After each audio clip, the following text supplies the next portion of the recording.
Hello po. Hello po sa inyong lahat. Isang magandang umaga po sa inyong lahat. Ngayon po ay 7 ng Hunyo 2025 at ang oras po dito sa Los Angeles, California ay alas 6:22 ng umaga. Araw po ngayon ng Sabado at nais ko po mag-vlog mga kababayan, mga minamahal, patungkol dito sa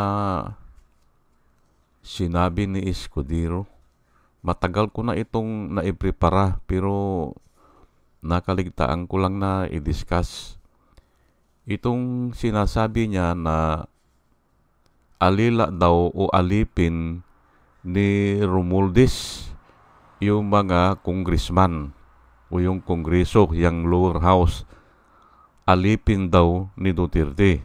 Ni Romualdez. Pero siya ay hindi siya alipin ni Romualdez. Yun ang sabi niya eh. Aywan ko ba, bakit abogado naman ito, Abogado naman siya, bakit ganyan ang pagsalita niya? Hindi po dapat ganyan ang salita ng abogado. Opo. Ay, labas na yan sa issue eh. Kung alipin man sila ni Romualdez, wala siyang pakialam doon kasi upper house siya eh. Ngayon, kung sinasabi naman niya na hindi siya alipin ni Romualdez, wala naman nagbabanggit na ganyan eh. Ikaw lang eh. Gumagawa lang ikaw ng isyo para malihis ang isyo. Ay, yan po ang tatalakayin natin ngayon, Kasi madali pong madala ang mga tao eh kung walang aral. Opo. Tatalakayin ko dito, ano ba yung alipin o o yang alila. At ano ba ang sinasabi ng Biblia patungkol diyan? May binabanggit ba ang Biblia na alipin siya nung isang house speaker o isang emperor ay talakayin po natin yan. Tingnan natin kung tama ba yung ginagamit niya na salita, yung alipin. Opo. Pero para sa akin po, yung alipin, nabuwag na po yan. Kasi may mga bayad na po ngayon eh. Ang tawag dyan ay bayaran. Kung mayroon man. Hindi na yung alipin kasi nga papayag ba yan na sunod-sunuran lang yan kung wala siya nakukuhang pabor o wala siya nakukuhang bayad. Hindi ba? Ay examinin natin sino talaga ang lalabas na may bayad o bayaran o nakakakuha ng pabor at kaninong pabor kumukuha. Yan po ang tatalakayin natin ngayon para maliwanag po tayo. Wala po yung alipin na yan. Pero kung gusto niyang i-discuss natin dito ang alipin, yan ang i-discuss ko dito na nanggagaling po sa Biblia. At absolute po yan. Walang sino man tao na makakapigil dyan kasi ang Biblia hindi po magbabago yan. Mamamatay tayong lahat o ang mundo ay mawawala pero ang salita ng Diyos ay hindi magkakabula o hindi mawawala hanggang hindi na-accomplish. Yan po ang sinabi ni Jesus Christ. Hindi pwedeng mawala o mabaliwala o magkakabula dahil nga matutupad yan. Opo. Basahin ko lang po kasi ito nga ano po ang pakialam niya sa lower house? Ano ang pakialam niya? Hindi ba? Kung kung sakali man. At saka, bakit sasabihin niya na hindi siya alipin ni Romualdez? Ayan na nga eh. Hindi ba? Bakit yun ang topic niya? Ang layo po eh. At saka, hindi naman siya tinatanong. Wala naman nagtatanong sa kanya eh. Pero yun ang gusto niyang ilagay sa mga kukuti ng tao o sa isipan ng tao, yun ang gusto niyang ilagay na gustong alipinin siya ni Romualdez. Kaya sinabi niya, hindi ako alipin ni Romualdez. Ayan po para maiba ang issue. Ang issue po dito ay yung korupsyon ni Sara. Yun po ang issue dito. Pero yung pagkaalipin, bakit ipapasok mo yan dito? Anong pakialam namin dyan? At saka, ito nga, gagamitin ko ang Biblia para i-define yan. Hindi naman yun ang topic. Ayun na nga hindi yun ang topic Bakit? Ang topic niya ay alipin, di ba? Pero sige, patulan na natin. Biblia po ang ating gagamitin. Sige, patulan na natin. Yang salita mo na alipin o inaalipin o alila. Sige, patulan na natin. Pero bago ang lahat ay hayaan nyo muna na batiin ko po muna itong mga sumusubaybay sa atin at salamat po sa inyong lahat. Ito po sila, si Rosana Narumi ng Japan. Salamat po. Olalia ng Bacoor, Pampanga. Salamat po.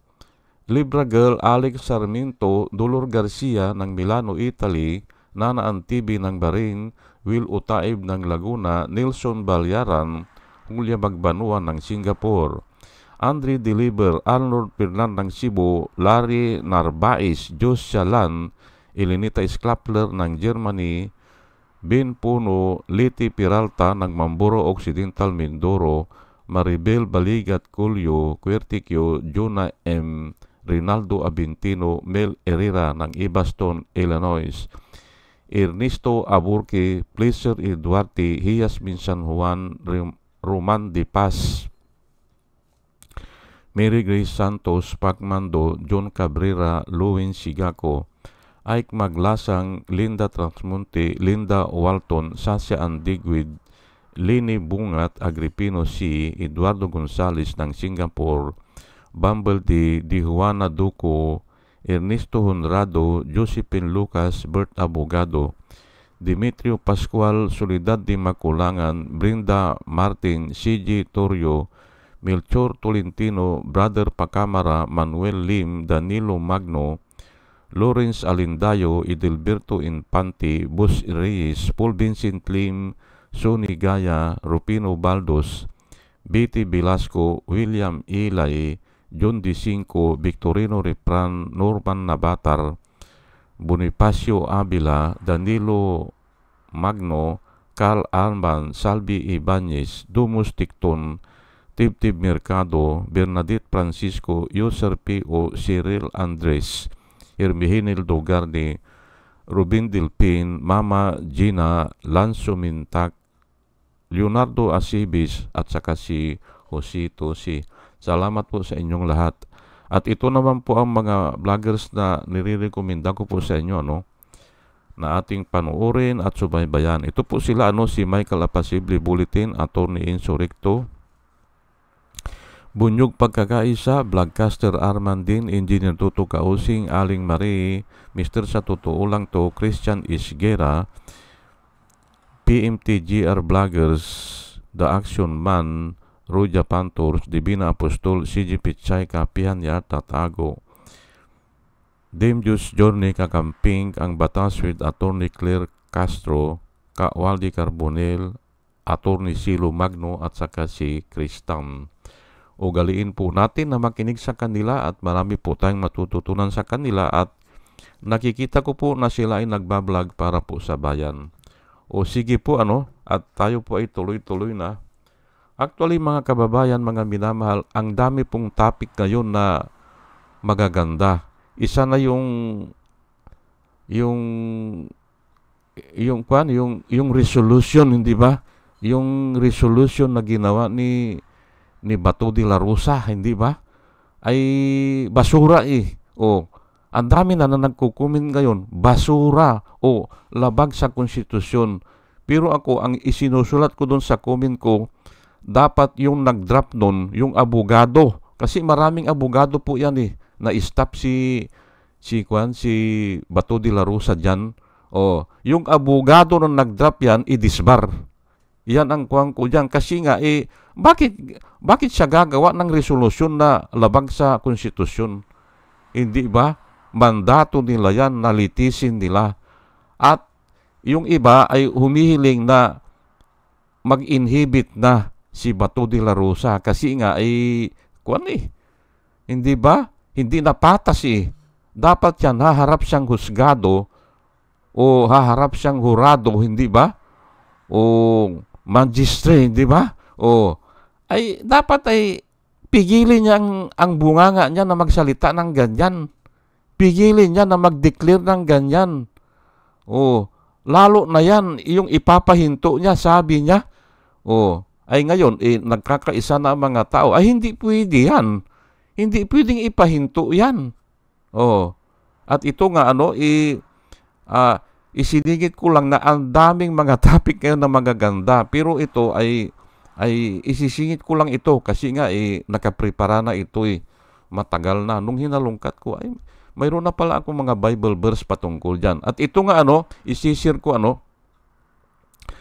kung patungkol po sa alipin ang pag-uusapan natin, absolute po tayo para hindi tayo malito.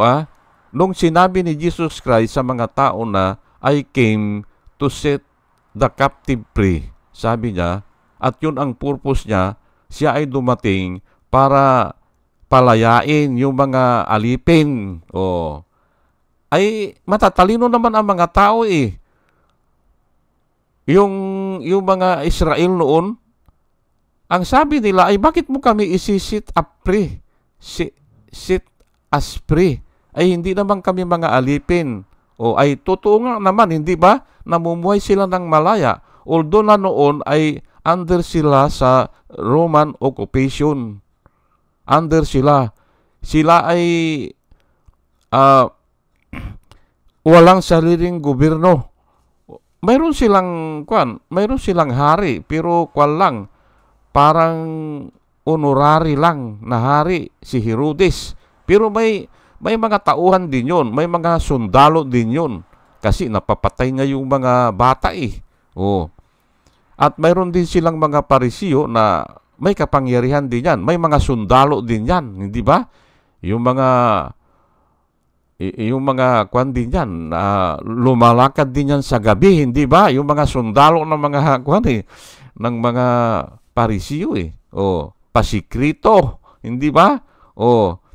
Ngayon, pero mas mataas ang katungkulan ng Romans. Sila ang bahala sa kwan yung kung may papatayin, sila ang bahala diyan may ipapako sa krus sila hindi ba? Kinuha nila yan, yung kapangyarihan na yan. Ngayon, ang sabi nila kay Jesus Christ, how come you will set us free? We were never been in bondage to anyone. How come you will set us free? Ito po ang sagot ni Jesus Christ para maintindihan po natin yan, yung alipin. Ang sabi ni Jesus Christ, Jesus replied in John 8 verse 34, I tell you the truth. Sabi po niya, sinasabi ko ang katotohanan sa inyo, everyone who sins is a slave of sin. Yan po ang sinabi niya. Bakit? Hindi ba totoo yan? Ay totoo yan. Kasi sinabi niya everyone who commits sin is a slave of sin. Ayan po. Pwedeng sabihin din na kaya nagkakasala ang tao ay sa simula pa lang ay alipin na ng kasalanan ang tao. Namana na po natin yan Naipamana na sa atin, hindi ba? Puro salapi, hindi ba? Yung nanay natin, tatay natin, ang sinasabi, puro magpakayaman, hindi ba? Salapi, hindi ba? Magpakarunong, hindi ba? Ay puro ganun. Kaya nga, ayan na. At dito, ang nakasulat dito, I tell you the truth. pero sa iba, verily, verily, I say unto you. Or truly, truly, I say unto you. Kaya, wala pong ligtas dito eh. Pag ganyan ang ginamit na 2 beses o 3 beses binanggit ang isang word, ay talagang totoo po yan. O may diin po yan. Parang ikaw, tinatawag ka ng nanay mo, halimbawa ang pangalan mo ay Juan, pag tinawag ka Juan, ay parang baliwala sa'yo. Pero pag tinawag ka na Juan, Juan, ay medyo tatalima ka dyan. Ay kung 3, Juan, Juan, Juan, ay kwan na yun, emergency na po yun. Ganun po yan. Ngayon ay, okay, palagay ko, pararaanin nyo na yun, yung alipin tayo ng kasalanan. Itaas ko lang po ha. Romans 6:16. Do you not know that to whom you yield yourselves as slaves for obedience, you are slaves to him whom you obey? Ay tama naman ang Biblia, hindi ba? Whether of sin to death or of obedience to righteousness. Yan po New International Version po ito. Ito ang pinili ko para madaling maintindihan kasi yung iba ang hirap intindihin eh. Pero ito ay madali, New International Version. Do you not know that to whom you yield yourselves as slaves for obedience, you are a slave to him whom you obey? Ayan po. Dito sinisiparit na kung saan ka sumusunod, at dito absolute po ito. Yung righteousness ba ang sinusunod mo o yung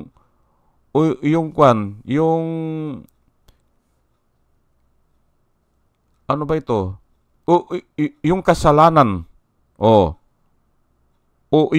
yung evil. Dalawa lang yan. Ikaw ay alipin ng kasalanan o ikaw ay alipin ng kabutihan. Ayan po, sinisiparit po dito. Kasi nga, mayroon talagang ganun ng tao May nabuborn again po Ayaw na yang kasalanan. Dinudulit na nga ang mga pira niyan yung mga kayamanan niya, ayaw na yan Pero, kailangan natin yan para... Kasi ang kayamanan, nagagamit po yan sa pantulong sa tao, sa mga nangangailangan, sa mga nasa laylayan, hindi ba? Kailangan yan. Pero, hindi na yun ang priority niya. Kaya yun na righteousness na siya. Ganun po yan. Pero yung sasabihin mo na alipin siya ng Speaker of the House, pero okay, tatalakayin din natin yan. Kasi yan ang gusto ni Escudero natalakayin sige. Nailatad ko na na ang tao, pwede kang alipin ng kasamaan, pwede kang alipin ng kabutihan. Maliwanag po yan kasi nasa Biblia po ang nakasulat po ay you are a slave to whom you obey. Hindi ba? Kung sino ang sinusunod mo, ay slave ka niyan. Yan ang sabi po ng Biblia. Ngayon ay Proverbs 5:22. The iniquities of a wicked man entrap him. Nasusukol siya. O kaya ay nababalaho siya yung iniquities niya ng wicked man. Ayan po matatrap talaga kasi nga nakasulat Ay sino ba ang natatrap ngayon? Ay ito si Sarah. Hindi ba? Yung corruption niya o yung mga pinaggagawa niya, matatrap siya Kaya ipinagtatanggol siya ni Chis Escudero. Ay sino ngayon ang sinusunod ni Chis Escudero? Ay si Sarah. Hindi ba? Adi alipin siya ni Sarah. Oh, ayan lang po di ba? And the cord of his sin entangles him. Oh, marami ng kasalanan ay parang kanyan, tali na yan. O parang kadina. Oh, na hindi na niya kayang naiintangle na siya. Ganon. O natutumba na siya o natitisod na siya. Ayan po, yung haba ng mga kasalanan niya. The cord of his sin. Patong-patong na Ayan po, at hindi na maipaliwanag. Kaya nga ayaw humarap Hindi ba? At yan nga ang ginagawa ni Bato de la Rosa, hindi ba? Gagawa daw siya ng resolution, hindi ba? Ay ang masasabi ko nga lang dyan ay anong ilalaban ng resolution sa konstitusyon? Wala po Resolution lang yan At ngayon nga, nakikita ng mga abogado ng mga universities, ay hindi pwede yan. Bakit gagawa ka ng isang batas? Batas po yan kung yung gagawin nila ay although na resolution yan ay gagawin nilang rules yan o kaya ay susundin nila yan. Ay paano nga magagawa na kanyan batas yan o magiging legal yan na against sa konstitusyon. Di ba? Ang nakasulat po ay pag nakahain na ang impeachment ay mag-forthwith proceed sila. Shall forthwith proceed. Yun po. Ay kahit naman sinong elementary, maintindihan yan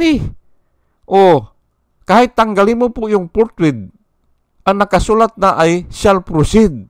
Ay di, intindido rin, hindi ba? Shall proceed. Pero nilagyan po ng forthwith yan kasi nga baka nung mga nakaraang araw sa ibang bansa, hindi natin alam kung sa Roman 2,000 years ago, nagaganap na yan na dinidribble lang nila. Kaya nilagyan ng forthwith. Ngayon ay dahil nga matigas ang ulo ng tao, ay dapat lagyan natin ng 2 forthwith. Shall immediately and immediately proceed. Ay pero nga ang tao, matigas talaga ang ulo ng tao Questionin talaga yan Hindi ba? Pero sinabi ko na kanina, ang Biblia, pag dinalawa na, truly, truly, I say unto you, hindi ba? Or verily, verily, I say unto you. O kaya, Simon, Simon, do you love me? Hindi ba? O si Pedro, tinanong 3 bisis din, hindi ba? At yung 3 bisis din pangalan na hindi ba? Ganun po yan. Ay alipin po siya ni Duterte yan. Kung ganyan ang ginagawa niya, ay sorry po pero ay ginamit niya ang salitang alipin At sinabi ko na, at hindi naman, and the scripture cannot be erased. Ano bang sinabi ni Jesus Christ? And the scripture cannot be broken. Sabi ni Jesus Christ. Nakasulat na yan ang tao alipin kung sino yung sinusunod niya. Basahin ko nga ulit para maintindihan. You are a slave to him whom you obey. Adi slave ka ni Sarah, hindi ba? Ay sorry nga ay dahil binuksan mo ang salitang alipin ngayon ay naandyan na tayo naiintangle talaga itong mga gumagawa ng kasalanan. Naiintangle kasi nga kaya naiintrap at umiiwas sila dyan. Ngayon, kailangan nila ang mga kasanggan nila, lalo na dyan sa Senado, hindi ba? Ay madali lang yan, bayaran niyang 6 sila solid sila.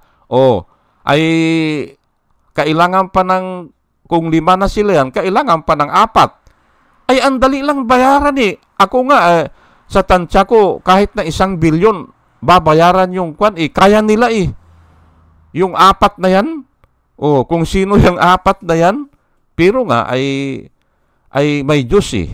Kahit na ganun, ay baka yung magagastos naman nila, katulad ni Rookie ngayon, hindi ba? Si Rookie, yung huling balita ngayon, mamamatay na raw siya eh. Sabi niya eh. Oh. Pero hindi siya susuko. Ay, tingnan mo yun, di ba? Paano ngayon mapakinabangan niya yung mga ninakaw niya? Wala eh.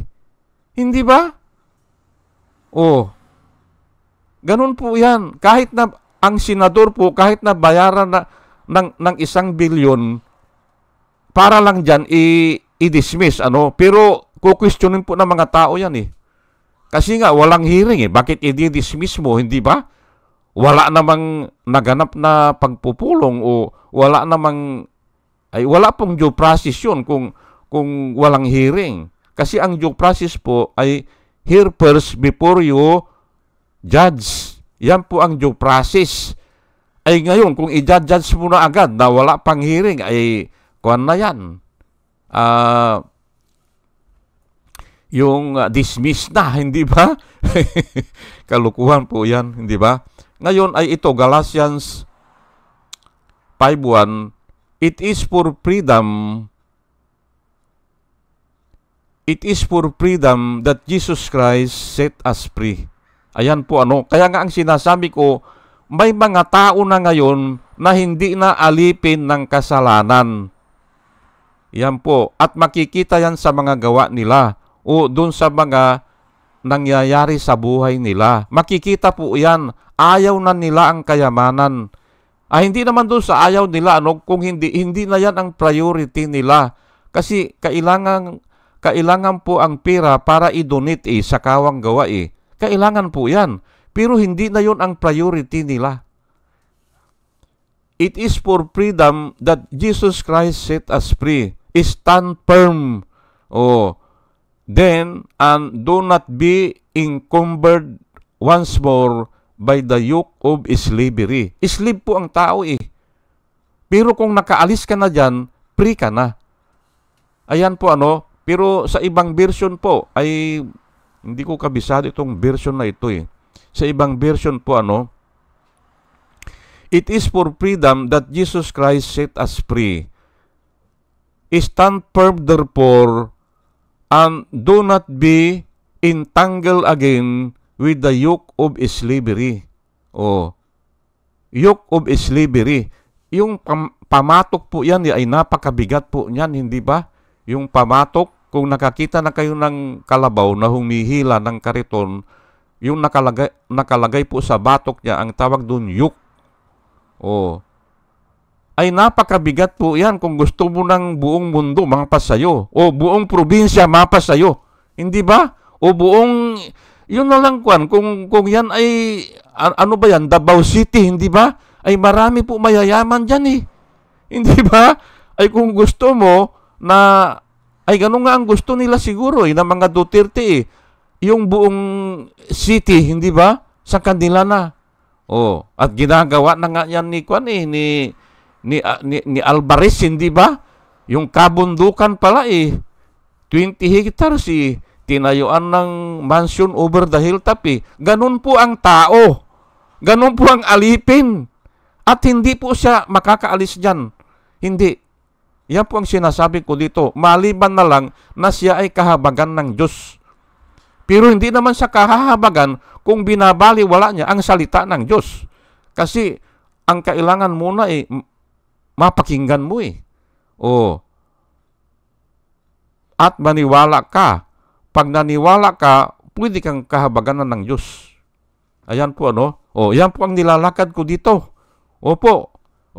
Kung ang sinasabi ni Escudero na alipin po tayo ng kung sino man ang kumukontrol sa atin. Kung evil, evil. Kung good, nasa kuwang ka. Nasa righteousness ka. Examine mo ang sarili. Examine po natin ang sarili natin. Si Sarah ba ang kumukontrol sa inyo? Examine nyo ay corruption po yan, hindi ba? Hindi ba? Saan ka pumapanig ngayon? Sa righteousness ba? O doon kay Sarah na hindi niya maipaliwanag saan niya dinala yung mga pira, hindi ba? Ayan po eh. Sige po at hanggang dito na lamang po at dalayan ko po sa Panginoon. Bago po ako mag-umpisa ay sana yung mga nakikinig po ay nakakakuha ng aral na nanggagaling sa Diyos. Opo, at muli mga kababayan, mga minamahal, isang magandang umaga po sa inyong lahat at salamat po sa inyong pakikinig. Salamat po ng marami.